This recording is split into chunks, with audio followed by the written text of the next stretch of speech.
అందుకే జ్ఞానాగ్ని సర్వకర్మాణి భస్మసాత్ కురుతే అర్జున. జ్ఞానం అనే అగ్ని ఉన్నదే సమస్త కర్మల్ని దూదిని అగ్ని కనుక భస్మం చేసినట్టు చేస్తుంది. మరి ప్రారంభం కూడా పోతుందా? అక్కడే ఉంది చక్క తమాషా. ప్రారంభం భోగతో నశ్యేత్, దానికల్లా అనుభవించే తీరాలి. అనుభవించందే పోదు.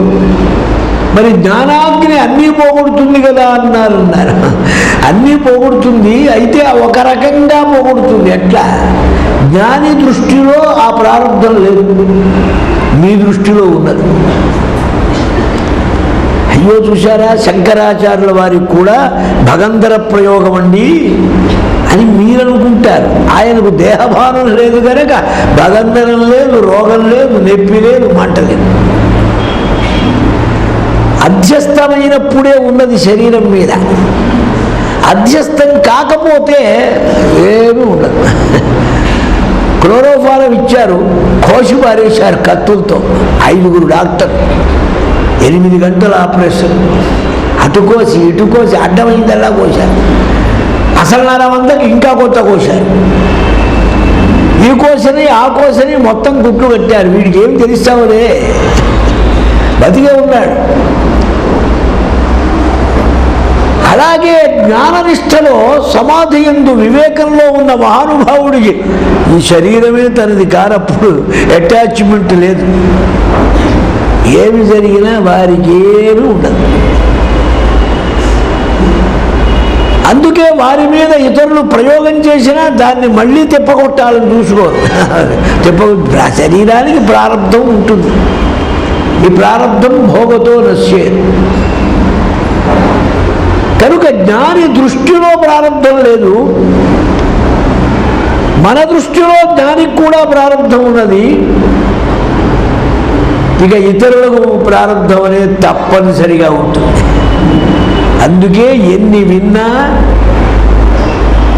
ఎన్ని ఉపదేశాలైనా, సత్సాంగత్యం పక్కన ఉన్నా బలవత్తర ప్రారంధం ఉన్నదే ధృతరాష్ట్రుణ్ణి వదలలే. అందుకనే నోరు తెరిచి వాళ్ళని యుద్ధాన్ని ఆపలేకపోయినాడు. యుద్ధం వద్దు అని గట్టిగా అంటే ఏం లేదు, ఆగిపోతుంది. ఎందుకంటే ఆయన ప్రభు, ఆయన చేతిలో ఉంది పవర్. అనలేకపోయినాడే. యుద్ధంలో వినాశం ఉందని తెలుసు, అనుభవించాల్సిందే, తప్పదు. మరి ఇది ఎందుకన్నారు? ఈ శాస్త్రాలు, బోధలు, ఈ సనత్సుజాతుల వారు ఈ భగవద్గీత శాస్త్రాలు ఇన్ని ఉపదేశించడం ఏమిటి ప్రయోజనం? ఎక్కడో దుఃఖం తప్పలే, ఎక్కడో అవస్థ తప్పలే, కాదు నాయన. తరతి శోకమాత్మవితు శృతి చెప్పింది ఒక ఉపనిషత్తు. నీకు ఆత్మజ్ఞానం వల్ల ఏం కలుగుతుందంటే శోకం పోతుందండి. శోకం పోతుందంటే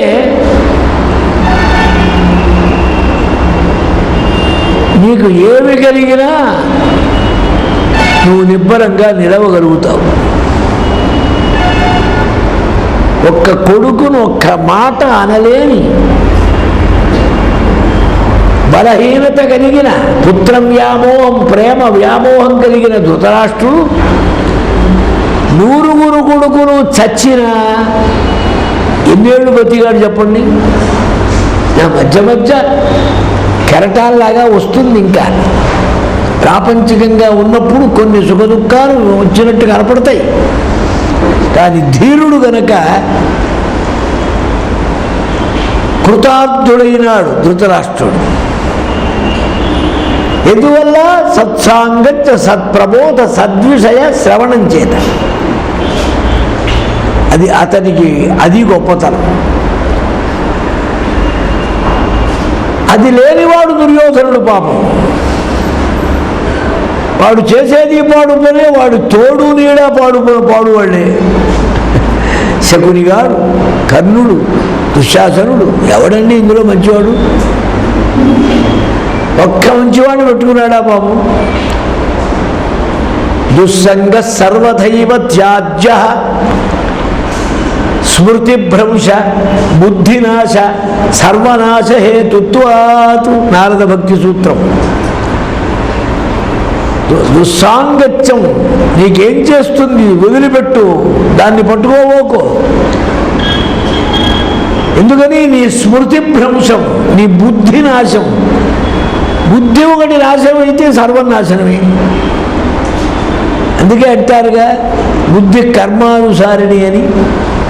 ఆ బుద్ధి ఉందే పాడుది, ఆ కర్మ చెప్పినట్టు నడుస్తూ ఉంటుంది, ఆ వెనకటి సంస్కారం.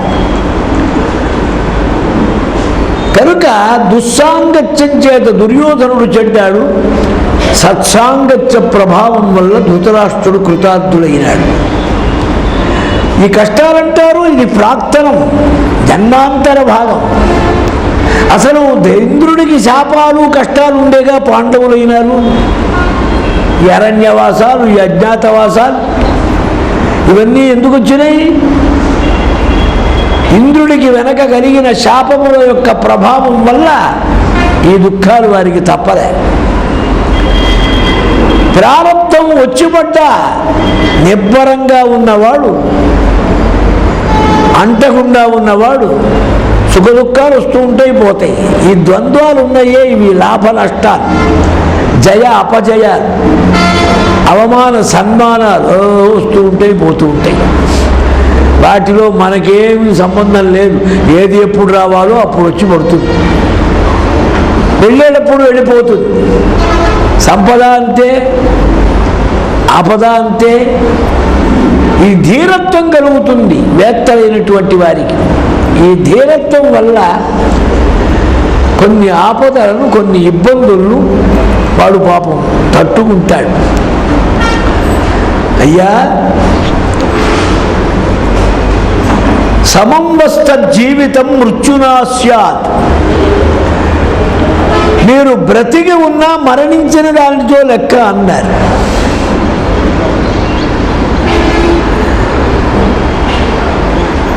ఎందుకని? తన వారందరినీ సంహరించుకున్నప్పుడు బ్రతికి ఏమిటి ఉపయోగం? అయినా మిమ్మల్ని ఎవరు ఏం చెయ్యగలరయ్యా? నీ పరాక్ మళ్ళీ చూడండి, కొంచెం పొగుడుతాడు. కోహ్యేమయుష్మాన్ సహ కేశవేన ససాక్షకీయను పార్షద బాహుగుప్తాను లబ్ధ్వాపి దేవాన్ సచివాన్ సహేంద్రాన్. ఎవరయ్యా నీ జోలికి రాగలవారు? పెట్టని కోట నీకు హరి. భీముడు అర్జునుడు రణంబునందొట్టిన మంటలా కొలది యోధుల సాత్యకియు విరాటుడు చుట్టపు మేరు ఉగ్రరణ శోభితుడా ద్రుపదుండు. మహారాజా, నీ బలపరాక్రమాలు ఏం చెప్పాలి? నీ వాళ్ళు ఎంతెంత వాళ్ళు, సాత్యకి, విరాటుడు, ద్రుపదుడు, భీమార్జునులు. పెట్టని కోట నీకు హరి. నువ్వేం ఏర్పాటు చేసుకోకుండా ఉండే రక్షకుడు వాసుదేవస్వామి. భీముడు అర్జునుడు రణంబునందొట్టిన మంటలా కొలది యోధుల సాత్యకియు విరాటుడు. వాళ్ళని లెక్కించగలమా? చుట్టపు మేరు పిల్లనిచ్చిన మామగారు ఆ ద్రుపద భూవరుడు. నిన్ను ఇట్టనవచ్చునే. నిన్ను ఇట్లా అట్లా అని ఎవడైనా వేరు చూపించడానికి వీలుంటుందా? సురలకైనను నవ్వముగాక చివ్వకు. దేవతల యుద్ధానికి వచ్చినా నవ్వవు, ఇవేమి బాధపడవన్నారు. ఎంత గొప్పవాడు! కొంచెం స్తోత్రం చేశాడు. మళ్ళీ చూడండి రాజనీతి. మా వాళ్ళు మాత్రం తక్కువ వాళ్ళయ్యా. ద్రోణుడు, భీష్ముడు, కృపుడు, ద్రోణసుతుండును, కర్ణశల్యులు ప్రాణముల సుయోధనుని పాలివయండ్రు.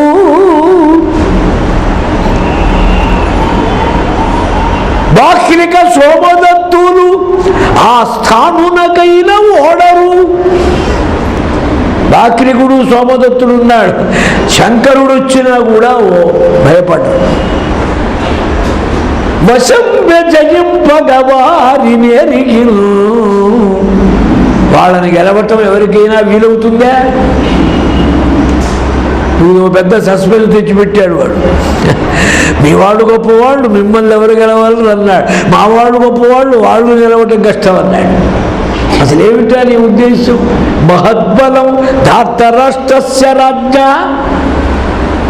ఇంకొక రాజనీతి యుక్తి ఉపయోగించాడు సంజయుడు. ఎన్ని రకాల పల్టీలు కొట్టాలో అన్ని రకాలు చేస్తాడు. మా మహారాజు గారి సైన్యం మహద్బలం, అంతులేని సైన్యం. అంటే మీది తక్కువ అనేగా అర్థం. ఎట్లా? వారిది 11 అక్షౌహిణీలు, వీళ్ళది 7 అక్షౌహిణీలు. అదే దుర్యోధనుడు చెబుతాడు. వాళ్ళు కూడా చాలా నీతిలో ఉంటారండి. మేమే గెలుస్తూ ఉంటారు చూడండి, 200 సీట్లు మాకే ఖాయ ఉంటాడు ఒక ఆయన. 200 ఏమిటి, 300 సీట్లు మాకుంటాడు. అసలు ఉన్నాయి 294. ఇప్పుడు 6 తెచ్చి కూడా కలుగుతాడు. మనం అన్ని ముఖాయించడం ఏదో తమాషా. ఇంతో అంతో ప్రతివాడికి ఏవో ఎస్టిమేషన్స్ ఉంటాయి, ఫోర్కాస్టింగ్స్, ఎస్టిమేషన్స్. కొంచెం మేం గెలుస్తామంటే మేం గెలుస్తాం, లేనిది ఎవరు దిగరండి. అంతా ఒట్టి ధోకా అనం. కొన్నాళ్ళ అయిన తర్వాత వాళ్ళకి అర్థమవుతూ ఉంటుంది గెలిచేదేవుడో గెలవందేవుడో, కానీ బయటపడరు. ఎందుకంటే వాళ్ళకి చాలా అనుభవం గలవాడు కనుక గెలుపోటములు వాళ్ళు అభిజ్ఞ వర్గాలు అంటారు. అందుకనే ఇక్కడ సంజయుడు తమాషా రాజనీతి. మీది గొప్పది, మాది గొప్పది అని చెప్పి మహత్బలం అన్నాడు. అంటే అర్థమేమిటి? మా చాలా పెద్ద సైన్యం, మీ సైన్యం దానిలోకి దూరారంటే చావకు వదిలిపెట్టరా మా వాళ్ళు, బయటపడటం ఎట్లా? స్ట్రెంగ్త్లో మాది పెద్దది, మీది చిన్నది. ఆలోచించండి అయ్యా ఎట్లా. అందుకని సోహం జయే చైవ పరాజయే చ నిశ్రేయసమునాధిగచ్చామి రాజన్ను. నేను బుర్ర పొద్దలు కొట్టుకొని ఆలోచించిన ఈ యుద్ధంలో గెలుపు ఎవరిదో నాకు అర్థం కావటం లేదన్నాడు. అర్థం కావటం లేదంటే సగం దిగిపోతాడుగా ఎక్స్ పార్టీ వాడు కూడా. మేము సస్పెన్స్లో పడ్డాడురా బాబు, ఏమో గెలుస్తామో గెలవమో ఏమిటో మొత్తానికి. అందుకనే అడావుడు చేస్తూ ఉంటారు. సంజయుడి తెలివితేటలన్నీ చూపించాడు. అయ్యా, దోషిని ఒగ్గి ప్రార్థిస్తున్నాను, నా మాట వినండి అన్నాడు. యుద్ధం వద్దన్నాడు, శాంతి వద్దండి అన్నాడు. ఏమండి, మా సైన్యంలో మీ సైన్యం గెలవటం చాలా దుర్లభం అన్న వెధవా యుద్ధం వద్దని ఎందుకు కాళ్ళు పట్టుకోవడం? మళ్ళీ ఇక్కడే ఉంది అసలు తమాష. కాబట్టి వాడికి చెప్పాడు కానీ చెప్పినంత ఇది కాదు లోపల. ధర్మరాజు విన్నాడు. ఇదో చక్కని రాజనీతి శాస్త్రం. ఒక ఉద్యోగ పర్వంలో ఇదో పట్టు. అలాగే వేద వివాదం మీద పట్టు, వేదాంతం మీద పట్టు. ఈ ఘట్టం అంత గొప్పది. సంజయ రాయబారం మన వాళ్ళు ఇవాళ ప్రత్యేకం దీనికోసం మనం పెట్టుకున్నాం. అబ్బాయి, ధర్మరాజు ఇంతకంటే తిరిగినవాడు కదండి, ఒకటికంటే ఒకటి గొప్పవారాయి. సంజయ, చూస్తున్నాను వచ్చినప్పటి నుంచి యుద్ధం వద్దు వద్దు వద్దంటావు. నీకు యుద్ధం చేస్తానని నేను ఎప్పుడు చెప్పాను? ఒక్కసారి బ్రేక్ వేశాడు చూడండి. కాన్ను వాచం సంజయ మే శృణోషి యుద్ధైషిణీ కేన యుద్ధాద్ బిభేషి. యుద్ధం యుద్ధం అని భయపడతావేమిటి? అసలు యుద్ధం చేస్తానని నేను చెప్పానా? పిచ్చివాడ. అయుద్ధం వై తాత యుద్ధాత్ గరీయ. యుద్ధం లేకపోవటం అనేది యుద్ధం చేయటం కంటే చాలా ఉత్తమమైన పని. అసలు యుద్ధం ఏమిటి? పని చెయ్యకుండా మనం అనుకున్నట్టు సిద్ధిస్తే పని చేయటం ఎందుకు అసలు? అదే కృతయుగం అంటే అర్థం. కృతమేవ నీకు కావలసిన పంట ఇంత కావాలి, పండే తీరింది. నీళ్ళు ఇంత కావాలి, వచ్చే తీరినాయి. ఇప్పుడు నదులు అనుసంధానం చేయి, గిరుడు అనుసంధానం చేయి, అసలు నదిలో నీళ్ళు ఏడుస్తేగా. అన్ని నదులు అనుసంధానం చేశామండి, ఏం మిగిలిన ఉన్నారు? అన్ని కాలువలు మాత్రం మిగిలినవి తవ్వామండి, వాటర్ నో. హైదరాబాద్కు వచ్చేసిందన్నారు, వస్తుందన్నారు. కొంతమంది అన్నారు ఎలక్షన్ డేట్ దాటితే ఉండదురా, జీరో అన్నాడు. ఎలక్షన్ లోపల వస్తూ ఉంటుంది వాటరు, ఎలక్షన్ కాగానే 26తో ఆఖరు, ఏ వాటర్ నో వాటర్. చస్తున్నాం హైదరాబాద్లో నీళ్లు లేక. గంగా ప్రవాహం వచ్చేస్తుందిట, ఎక్కడి నుంచి? కృష్ణ నుంచి. ఇంతింత లావు దారి చూపిస్తాడు ఆ టీవీలో. మనకేదో లేనిపోవని ఆశలన్నీ వచ్చేట్టు, అసలు నీళ్లు ఉంటేగా. కనుక చమత్కారం ఏమిటంటే ఏ పని చెయ్యకుండానే జరిగేది కృతయుగం.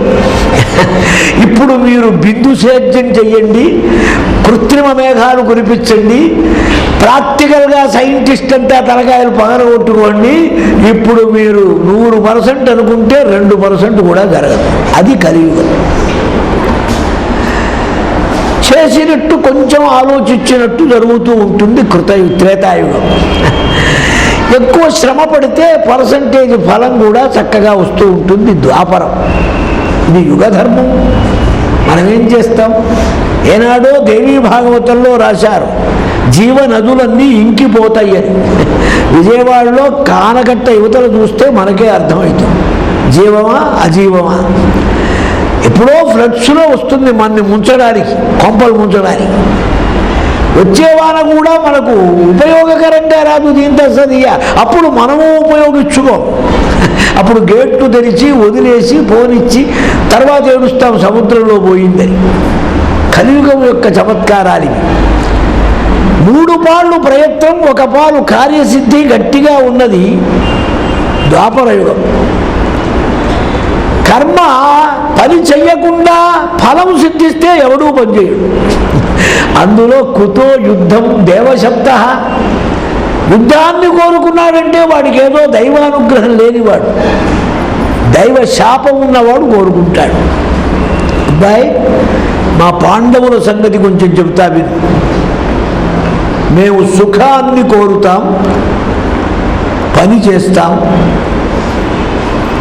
ఏం పని? సుఖాన్ని కోరేగా మనం కూడా చేసే పనులు. 9 దాకా నిద్ర లేవడు, 3 కాఫీలు తాగితే కానీ స్నానం చేయడు, సంధ్యావందనం అసలు లేడు, శ్రమని ఎందుకు వచ్చిందని. తర్వాత అసలు ఏమి దేవతర్పణాలు లేవు, తర్పణాలు లేవు, అన్నీ కృష్ణార్పణం. అన్నిటికీ ఒకటే కృష్ణార్పణమే తర్పణం. ఎందుకని? సుఖం కోరే కదండి. లేజినెస్ అలవాటు అయిపోయింది బాగా. సుఖం కష్టపడద్దు, పాడుది. స్నానం చేయటం కష్టం, అందుకని వారానికి 1 రోజు స్నానం చేస్తారు కొందరు. అదే బాగుందన్నాడు ఒక ఆయన, వారానికి 1 సారి అన్నాడు. నెలకోసారి చేస్తే మరీ ఈజీగా ఉంటుందిలా అన్నాడు. ఏ సెంటో పూసుకోవడం, ఒళ్ళంతా తుడుచుకోవడం. కష్టం కాదని సుఖం కావాలని కోరుతాం. మేము సుఖం కోరుతాం, కానీ ఎటువంటి పని చేస్తాము? ధర్మాదహీనం యచ్చలోకస్య పక్షం ధర్మోదయం సుఖమాసం సమానా. ధర్మోదయమైన సుఖం కోరుతాం. సుఖం దేని వల్ల రావాలా? సుఖాలు 2 రకాలు వస్తుందండి. అకృత్యం వల్ల సుఖం వచ్చినట్టు అనిపిస్తుంది, ధర్మం వల్ల సుఖం వస్తుంది. ధర్మం వల్ల వచ్చే సుఖం శాశ్వతం, నిత్యం, సుఖదాయకం. అసలు సుఖం అంటే అది. పాండవులు కోరే సుఖము ఎప్పుడు ధర్మంతో కలిగిన సుఖం. ఎలాగన్నారు? గంగలో స్నానం చేశాం, 2వ సారి చేశాడు, 3వ సారి చేశాడు, చెమట పోయింది, తాపం తగ్గింది, పుణ్యం వచ్చింది. వెధవ టబ్బు స్నానం చేస్తున్నారుగా ఇవాళ రేపు, వెధవ చండాలం స్నానం. అదేం స్నానమో అర్థం కాదు. కొట్టుకున్న నీళ్ళే మళ్ళీ కొట్టుకోవటం, దాంట్లో పొరలాడటం. దీన్ని చూస్తే ఎలా ఉంటుందంటే మడుగులో గేదెలు పొరలాడినట్టు. అవి అంతే కదండి, మురికి నీళ్ళల్లో అవి పొరలాడుతూనే ఉంటాయి, తోక జాడిస్తుంటాయి. టబు స్నానం, ఇదంతా పాశ్చాత్య నాగరికత మనకు ఎక్స్పోర్ట్. అంతా సంపాదించుకో వస్తాం. ఇదివరకు మనం తెలియపోతే మన పిల్లలు అక్కడ ఉంటారు కనుక వాళ్ళు తెస్తూ ఉంటారు తేపకోటి. నాన్న ఇల్లు కట్టావు బాగుంది, టబ్బు కూడా పెట్టు కొంచెం స్నానం చేయటానికి వీలుగా. వివస్త్ర స్నానం, తొట్టి స్నానం, ఇదేవడో ప్రకృతి వైద్యం వాడు చెయ్యాలి. టీబీ పేషెంట్ వాళ్ళకు చెప్పేవాడు. ఇప్పుడు ఈ కర్మ పట్టింది. చూడండి, ఇవన్నీ సుఖాలనుకుంటూనే చేస్తున్నాంగా, దుఃఖం అనుకొని చేస్తామా? కాదుట. ధర్మోదయమైన సుఖం కావాలి. సుఖం కూడా అవిరుద్ధమైన సుఖం కావాలి, న్యాయమైన సుఖం కావాలి. అయ్యా, ఇక్కడ ఓ తమాషా ఉంది. ఎక్కడ మానవుడు బాధపడుతున్నాడో తెలుసా? కామాభిధ్య. ఊరికే కోరికలు కలుగుతూ ఉంటాయి. వచ్చిన దాన్ని నువ్వెంతైనా అనుభవించు, అనుభవించడానికి ప్రయత్నించు, కానీ ఆరాటపడవు. వెధవ ఆరాటం ఉందే, అదే భయంకరం. మనిషిని మనస్సును పిప్పి చేస్తుంది. ఆరాటం అనేది చాలా బాధ పెడుతుంది. జయో ప్రముక్త నకరోతి దుఃఖం. దేనిని వదిలేస్తే దుఃఖం లేదో దానిని వదిలినప్పుడు పరమసుఖం కలుగుతుందల్లా. దేన్ని వదలాలే? కామాభిధ్యానం. ఊరికే సంతతం కోరికలను ధ్యానం చేస్తూ ఉంటాం. నువ్వు ధ్యానం చేయకపోయినా వచ్చేవేవో వస్తాయి. ఎంత ధ్యానం చేసినా, ఎంత రాశిలో పొరలాడినా అంటే కింద అంటుతుందన్నారు. రాకన్ మానవు హాని వృద్ధులు మహారణ్యములో దాగినన్. కనుక నీ ఆరాటం ఎందుకు మధ్యలో? ఈ దారుణ్యే హృదయంలో అగ్నిలాగా చేరి బాధిస్తుంది.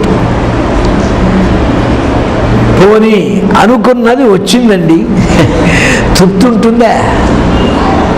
వెధవది ఏం తృప్తి అండి? లక్ష వచ్చింది, వెధవ లక్ష. ఈ కాలంలో లక్ష ఏమిటయా?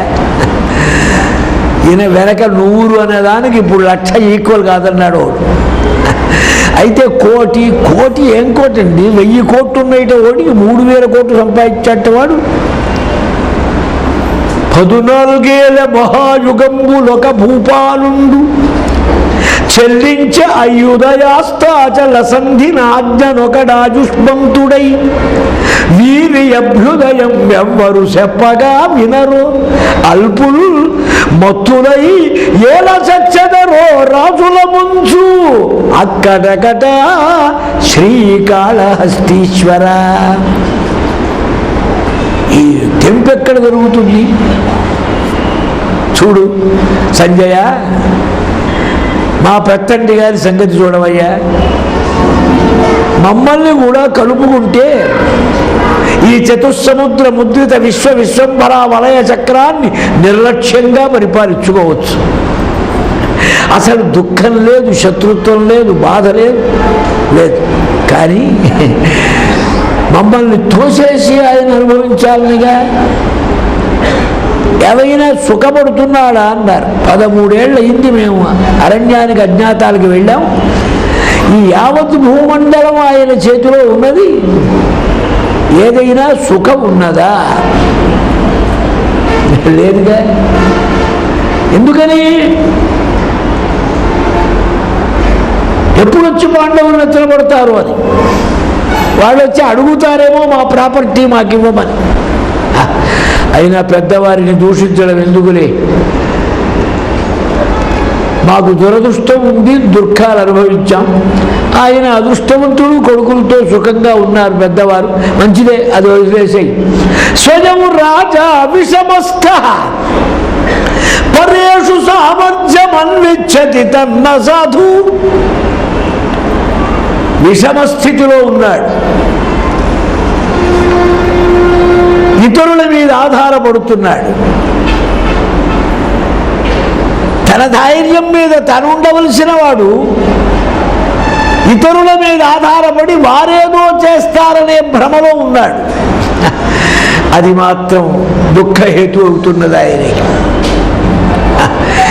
ఏమిటి ఆయన ఉద్దేశం? కర్ణుడు, భీష్ముడు, ద్రోణుడు ఎన్ని చెప్పినా గొప్పవాడు కదండి.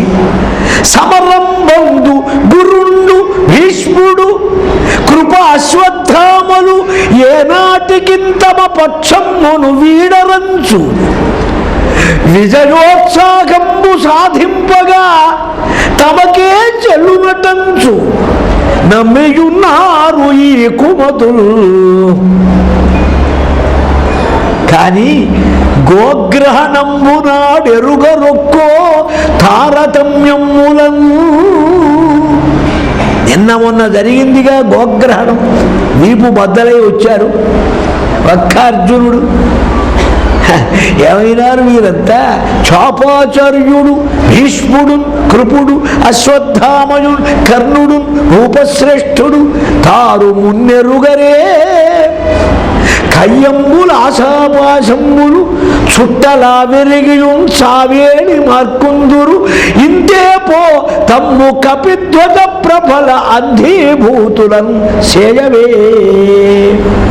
వెనక యుద్ధాలు జరగలే, ఘోషయాత్ర యుద్ధం జరగలే. చిత్రసేన గంధర్వుడి చేత పెడరెక్కలు విరసగట్టబడి బందీలుగా పట్టబడి వెళ్ళిపోతున్న వారిని సైనికులు వచ్చి నా దగ్గర ముత్తుకుంటే నేను ఫుర్మాయిస్తే మా భీమార్జునులు వెళ్ళి వాళ్ళ కట్లు విప్పి వాళ్ళని బయటికి పంపించారు. ఘోషయాత్ర నాడు కురుకులాభరణము పాండవ బలము తెలుసుకొనవచ్చు. అది మర్చిపోయినారా? అవునులే. కమ్ము తమ్ము కపిధ్వజ ప్రభల అంధీభూతులను చేయవే. రణరంగంలో చేరి మళ్ళీ సాహసించినప్పుడు తెక్క ముందున్న హనుమంతుని యొక్క దివ్యకాంతి ప్రభలు కళ్ళు జిగేమనేటట్లుగా మిరుముట్లు గొరిపి వాళ్ళకి అంధీభూతులను చేస్తాయి, గుడ్డివారైపోతారు. అయ్యా ఇన్ని మాటలు ఎందుకయ్యా? దారిలో వెళ్ళిన ఒక్క కొడుకును కూకలు పెట్టి దారిలో పెట్టి నడిపించుకుంటే అసలు గోలే లేదుగా.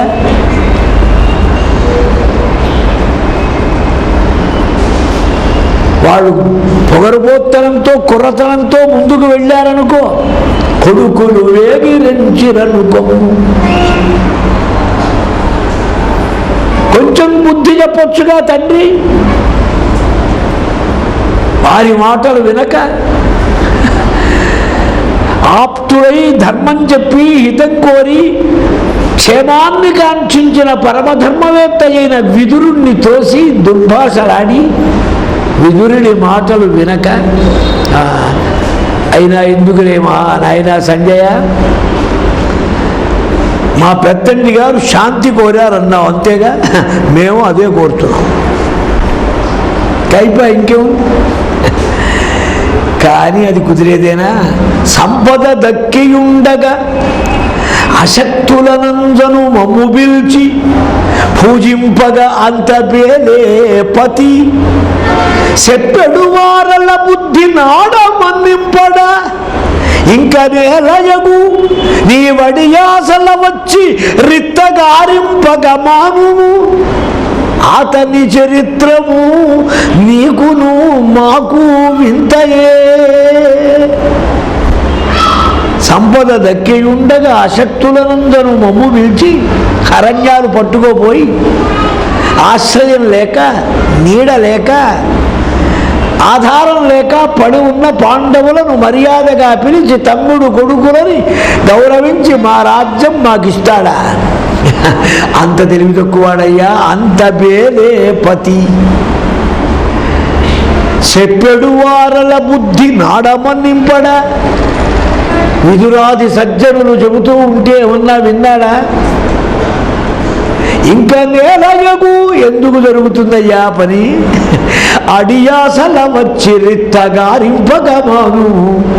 నువ్వేదో చక్కరిగింత సంతోషం పెట్టి మమ్మల్ని సరదా చేసి ఏదో సంతోష పెట్టడానికి ప్రయత్నించబోకు, జరిగే పనిగా చూడు. ఎలాగయ్యా? కొడుకు విననిదే తండ్రి వినడు. కొడుకుగా లెక్కే లేదు మేమంటే, చక్రధరు లెక్క చేయడు. వాసుదేవస్వామి కూడా వాడి దృష్టిలో లెక్కే కాదు. పరాక్రమనిధి అర్జునునకు రాధేయు భుజా విక్రమము ఎదురుగా కొని నిర్వక్రము చేసుకొను వాడు రాజ్యం వెళ్ళన్. వాసుదేవస్వామిని ఖాతరు చేయడు.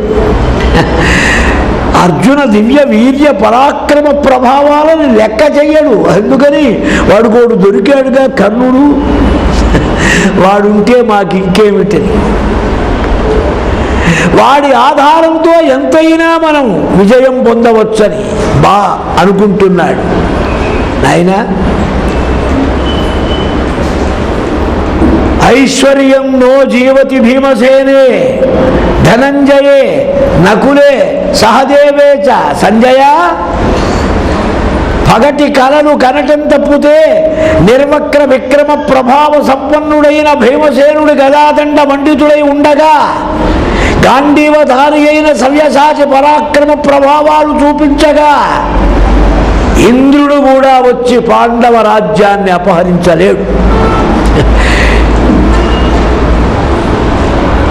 ఈ బుద్ధి కలగాలి మీ ప్రభువుకు, దుర్యోధనుడికి. నాన్నగారికి కూడా ఇది తెలియాలి, ఈ ఆలోచన. ఇదివరకు మేము ఎన్ని ఇబ్బందులు పడ్డా, లాక్షాగృహ దహనం, ప్రచ్ఛన్నంగా బ్రాహ్మణ వేషాలతో ఏకచక్ర పుర నివాసం అన్ని చేసినా మరల విదురుడు వచ్చి అడగగానే ద్రౌపది వివాహ అనంతరం రమ్మంటే వచ్చాం, రాజ్యం పాలిస్తే పుచ్చుకున్నాం. 23 సంవత్సరాలు ఏ తగాదా లేకుండా సుఖంగా హాయిగా మా పని మేము చేసుకున్నాం. ఏమయ్యా, ఇప్పుడు మళ్ళీ మా నాన్నగారికి మనస్సు మారిందంటావా? సరే, అద్యాపి తథైవ వర్తతాం. నువ్వు ఒక్క మాట అన్నావు, వాళ్ళని యుద్ధంలో గెలవటం కష్టమని, అది అట్లా పెట్టమన్నాయి. ఆ మొత్తం దస్త్రం కట్టి అటక మీద పెట్టు. ఎందుకంటే యుద్ధం అయినప్పుడుగా అదే తెలుస్తుంది, దానికి ఇప్పుడు జ్యోతిష్యం ఎందుకు? రేపు గెలిచేది మేమే అంటే గెలవని వాడే ఎక్కువ అంటూ ఉంటాడు, గెలిచేవాడు చప్పుడు కూర్చుంటాడు. ఏదో అయ్యేది అవుతుందిలే, ఎట్టో గెలుస్తామని. గెలవని వాడు ఉన్నాడే రోజుకు 90 సార్లు అంటాడు. అంటే వాడి ఆశ ఏమిటంటే ఇట్లా అంటూ ఉంటే తథాస్తు దేవతలన్నా కొంచెం అనుగ్రహిస్తారేమో అని ఏదో భ్రమ. రణమున వారలం గెలువరాదను పలుకులటుండ నిమ్ము, రణమున వారలం గెలువరాదను పలుకులటుండ నిమ్ము. సద్గుణుడవు నీవు వచ్చితి ప్రకోపశమంబుగా పలికితి, ఇంకా సైరణ తగ సేడు వారము. బుద్ధిమంతుడి వచ్చావు, జాగ్రత్తగా మాట్లాడావు, యుక్తియుక్తంగా ప్రసంగించావు, శాంతి పరుస్తున్నావు, ఒప్పుకున్నావు. సద్గుణుడవు నీవు వచ్చితి ప్రకోపశమంబుగా పలికితి, ఇంకా సైరణ తగ సేడువారము. సహిస్తాం పొమ్మన్నాడు. అంతా మాఫ్, వెనకటిదంతా వదిలేసి. ఎందుకంటే పరాభవముందియు మున్ను వారి దుర్గుణములు సైచుట ఈవునొక కొంత ఎరుంగుదువు ఇంత ఏటికి. ఇదివరకు మాకు అనేక పరాభవాలు వాళ్ళు చేసిన వాటన్నిటినీ సహించి సైరణ చేసి వారు చెప్పినట్టుగా మరల నడుచుకున్నాం. గత చరిత్ర నీకు తెలుసుగా, అదే ఇప్పుడు ఆలోచించు. ఏం పర్వాలేదు, శాంతించమంటా, ఓ శాంతిస్తున్నా, తప్పక శాంతి, యుద్ధమే లేదు. ఎట్లా ఉంది? వాడేం చెప్పడం లేదుగా, ఇంత ఇష్టా అంత ఇష్టా అని. ఇచ్చుడు అనేది వాడి దాంట్లో లేదు అసలు. బ్లాంక్గా కావలసినంత పంపించాడు కాగితం, కానీ దాంట్లో అసలు సబ్జెక్టు మ్యాటర్ మాత్రం వద్దన్నాడు. వెయిట్ వద్దు దాంట్లో. నా మూర్ఛయేత్ నచ యుద్ధస్య హేతు అన్నాడు మూలంలో. ఈయనే అంటున్నాడు, ఇంకను నట్లగా తలపుము ఏము ఒక కీడునకుందొణంగము ఆశంకలు దక్కును అయ్యకు విచారము గల్గెన ఏమి. నాన్నగారికి మనస్సు మారితే అయ్యకు విచారము గల్గెన ఏని బాంధవం బంకుల మొత్త మా వలన నక్కటి కంబులయంగా మమ్ము ఏ వంకకు మోవనీక గరువంబు జగంబు ప్రశంస సేయగం. మా అడ్డదారిలో వెళ్ళి యుద్ధాలు చేయకుండా మమ్మల్ని మామూలుగా నిలిపేటట్లు జాగ్రత్తగా ఇప్పటికీ మేము సిద్ధంగా ఉన్నాం శాంతికి. ఎట్లా అద్యాపిత తథైవ వర్తతాం శాంతిం గమిష్యామి యథాత్వమార్థ ఇంద్రప్రస్థే భవతు మమైవ రాజ్యం సుయోధనో యచ్చతు భారతాగ్ర్య. కొత్తగా ఏముంది, ఉన్నదున్నట్టే. నా రాజ్యం ఇంద్రప్రస్థం హెడ్ క్వార్టర్సు, నా రాజ్యం మామూలే వెనక పరిపాలించింది. అసలు ముఖ్య స్థానం రాజధాని హస్తినాపురం ఆయిందే. ఏమంటావు సంజయ్, ఏమంటాడు వాడికి ఏమన్నా ఆన్సర్ చెప్పడానికి ఉంటేగా. ఇక వాడు మొదలుపెట్టాడు ఏమని, నీకు ధర్మప్రధానమైన వ్యక్తివి, ఈ రాజ్యాలు భోగాలు ధనాలు ఇవన్నీ క్షణభంగురాలు. వేదాంతం ఎప్పుడూ తాను బాగుపడటానికి ఉండాలి కానీ ఎదటి వాడిని గొయ్యదవ్వటానికి ఉండకూడదు. అనిత్యాని శరీరాన్ని అందరి సొమ్ము మగకే కావాలన్నట్టు. ఎందుకంటే ఎట్టగో శరీరాలు శాశ్వతం కాదు కదా, నీకెందుకయ్యా ఆ డబ్బు వారేమని. వీడి శరీరం శాశ్వతమా? కనుక వేదాంతం అనేది ఉందే భావాద్వైతం మంచిది కానీ క్రియాద్వైతం మంచిది కాదు అని. ఏమీ చెప్పటానికి లేక సంజయుడు ఈ దారి పట్టాడు. మరి ఏదో చెప్పాలిగా, పండితుడు వచ్చాడు, ఏదో చెప్పమన్నారు, ఏదో చెప్పేశాడు. చెప్పడానికి కొంచెం పండితుడు కానీ కొంచెం ఘాటుగా చెప్పాడు. అయ్యా చెప్పండి, నా క్షుద్విపాసే మనసు అప్రియాని. పుట్టగానే రెండు పుడతాయి ప్రతి జీవికి, ఆకలి దప్పిక. స్తన్యం వెతుక్కుంటాడు, అందుకే పుట్టిన పిల్లవాడు. ఏమంటే వీడు తల్లి రొమ్ము వెతుకుతున్నాడు, వీడికి ఎవరు చెప్పాడు? ఎవరు చెప్పడం ఏమిట్రా, వెనక 3 జన్మల్లో ఎక్స్పీరియన్స్ ఉంది వెనకకి. ప్రాక్తన సంస్కారం లేదండి, ఇప్పటిది కాదు వెనకడిది ఉంది. వెనక ఖాతా అంట బ్రాట్ ఓవర్, అది వస్తూనే ఉంటుంది వెట్ట. చుట్టూ పిపాస, కొంచెం పెద్దవాడు అవుతాడు, కొంచెం బాగా యవ్వనం వచ్చింది. శోకమోహం, ఏదో కోరటం, అది దొరక్కపోతే ఏడవటం, ఏదో చూడగానే దాంట్లో మోహపట్టం. చూసారా, ఇవి ఈ రెండు తగులుకుంటాయిట మధ్య వయస్సులో. యవ్వనం దగ్గర నుంచి వృద్ధాప్యం దాకా ఇవి వెంటబడే ఉంటాయి. వీటి తస్సదీయ శోకమోహం. ఆ చివరి భాగంలో 2 వస్తాయి, జరా మృత్యు. మొదటిది ముసల్తనం వచ్చిందంటే రెడ్ లైట్ వెలిగినట్టు. అయ్యా మీ టైం అవుతున్నది, కొంచెం జాగ్రత్త పెట్టుకోండి, ఇల్లు వాకిలి సర్దుకోండి. చస్తే ఇప్పుడు సర్దుకోడుగా, ఇంకా ఏదేదో దాపత్తు ఇంకా పడతాడు. ఇదో తమాషా చూసారా, ఈ నేచరు వృద్ధాప్యంలో లేని ఆసక్తి అంతా పెరుగుతుంది. యవ్వనంగా ఉన్నప్పుడు ఉంది అంత ఆసక్తి ఉండదు, వాడు కోరుకున్న తప్పుతే. ఎందుకని పోతే పోయి మళ్ళీ సంపాదిస్తా ఏడా ఇవి లెక్క ఏమిటా, నో డౌట్ డోంట్ కేర్ అంటే. ఈ వృద్ధాప్యంలో ఉంది అన్ని లెక్క పెట్టుకుంటూ కూర్చుంటాడు. వీడికి వెదవన్నది. వృద్ధాప్యంలో లోభం పెరుగుతుంది, మోహం పెరుగుతుంది, ధనాదులయందు. వృద్ధాప్యంలో అవి పెరగలేదనుకోండి, మహానుభావుడు వాడికి పుణ్యం, జన్మాంతర పుణ్యం, భగవద్ అనుగ్రహం, వాడికి కృతార్థత సూచన ఉన్నాయి. అన్ని మనమే చూసుకోవాలి, తెలుసుకోవాలి. అటాచ్మెంట్ మీరు బాగానే చెప్తున్నారండి, గొంతు అట్టగే ఉంది, బ్రహ్మాండంగా అరుస్తున్నారు, ఏమీ డౌట్ లేదు, మీరు భారతండి పురాణం అంటారు. నిజమే, ఈశ్వరుడు చెప్పిస్తున్నాడు. కానీ మారటం అనేదే మానవుడి యొక్క గొప్ప లక్షణం. పూనుకోవటం కాదు. మొదలు మనకు తెలుసో తెలియకో దిగుతాం, సరే అది భగవంతుడు నిర్ణయించాడని స్వీకరిస్తాం. తర్వాత అవసరం కొద్దీ 60వ ఏటనే మానేద్దామని పురాణం. ఫ్యామిలీ వ్యవహారం ఒప్పలే, మరి అన్నీ ఉంటే ఎట్ట ఒప్పుతామో మానేస్తాము. 70లో మాందాం అనుకున్నాం, అప్పటికి కూడా ఇంకా కొన్ని ఏమో మిగిలినాయి. ఏది మిగులుతూనే ఉంటే వీడికి అసలు ఇక మిగలటం అనే దానికి అంత ఉండదు. 80 వస్తే తప్పకుండా మానేయాలి, గట్టి నిర్ణయం.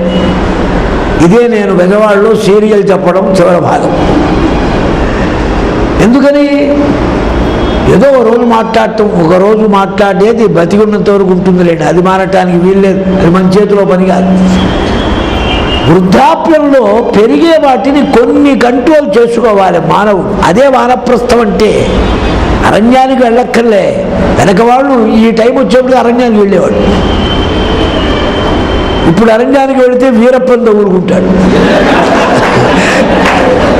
ఇప్పుడు అరణ్యాలు ఇంతకంటే ఘోరంగా ఉన్నాయండి, ఇక్కడే నయం. అరణ్యానికి వెళితే ఏ మూల ఎవడున్నాడో వాడి, మన దగ్గర లేని ఆయుధాలన్నీ ఉన్నాయి వాడి దగ్గర. దిక్కుమాలి మన పోలీసుల దగ్గర తుప్పుపట్టిలు ఉంటాయి, వాళ్ళ దగ్గర పనిచేసే ఉంటాయి, అది తేడా.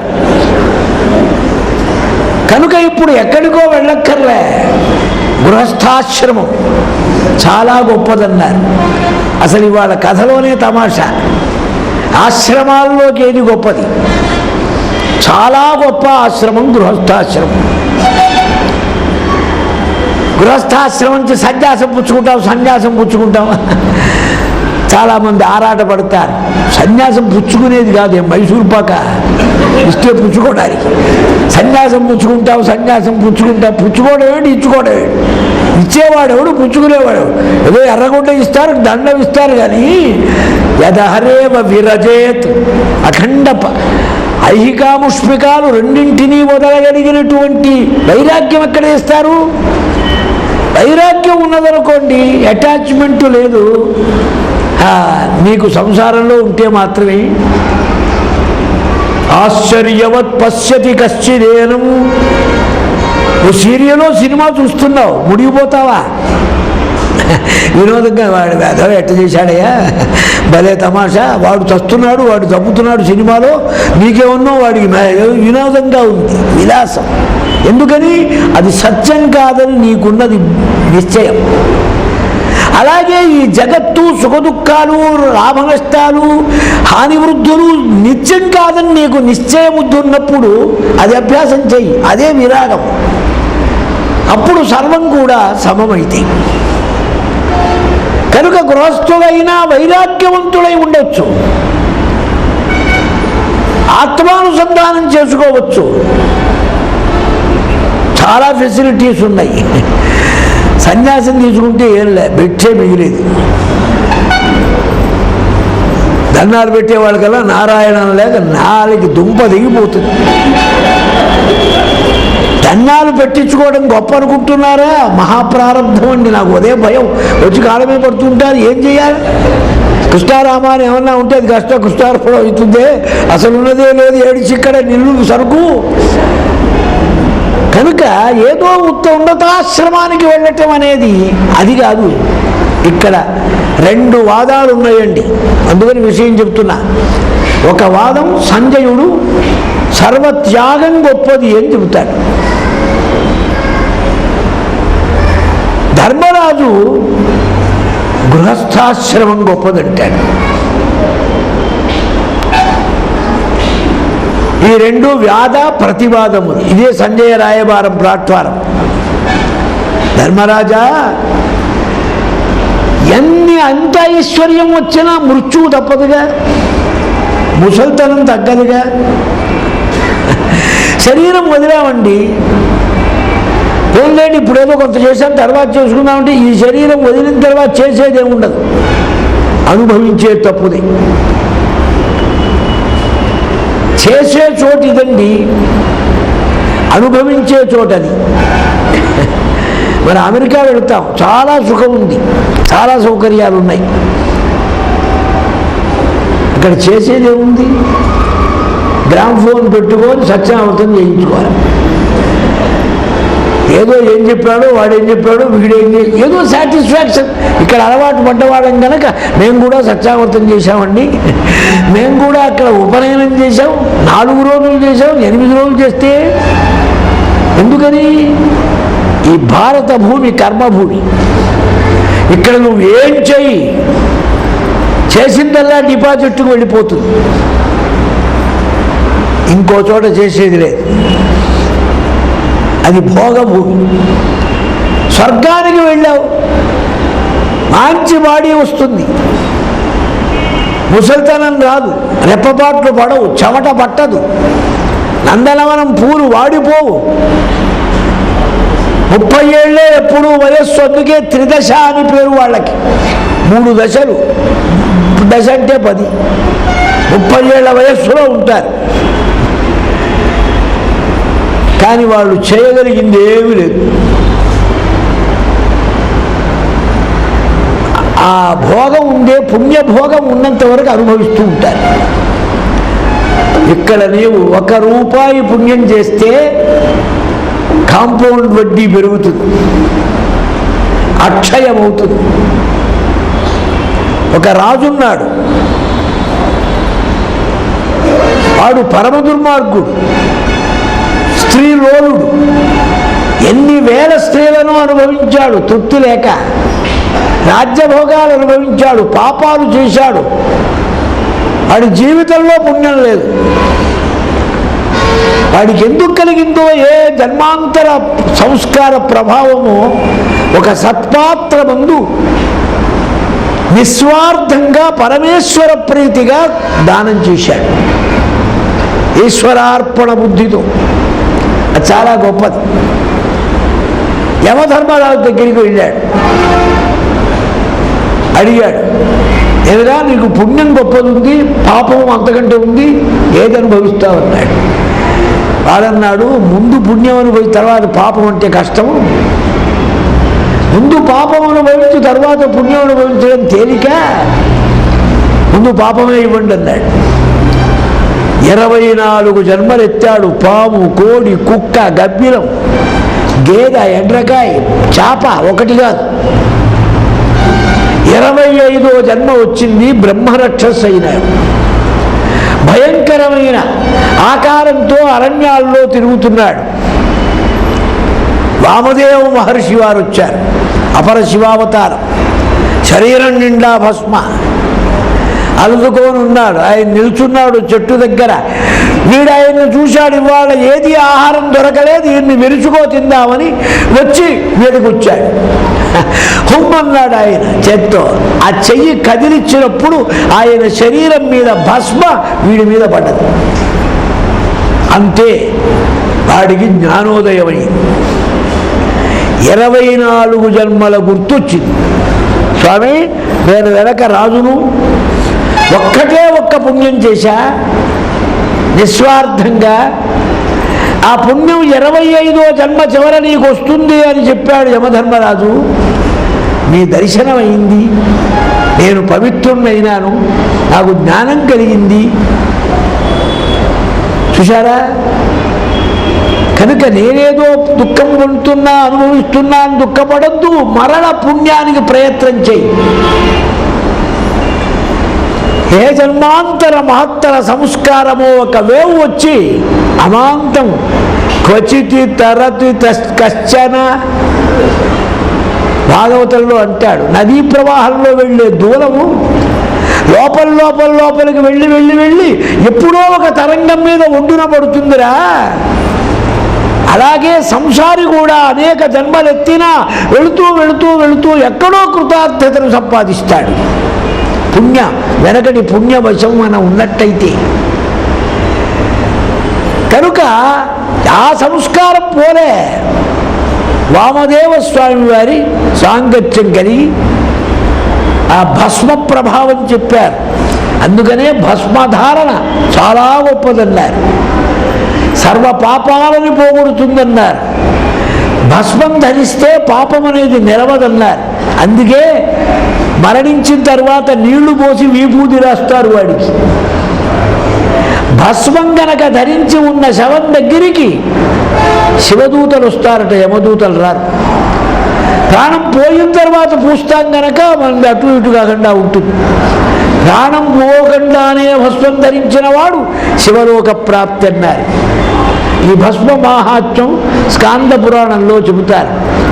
ఈ కర్మల యొక్క ప్రభావం ఉన్నదే ఎంత దూరమైనా ఇది మన భూమిలో ఉన్న గొప్పతనం.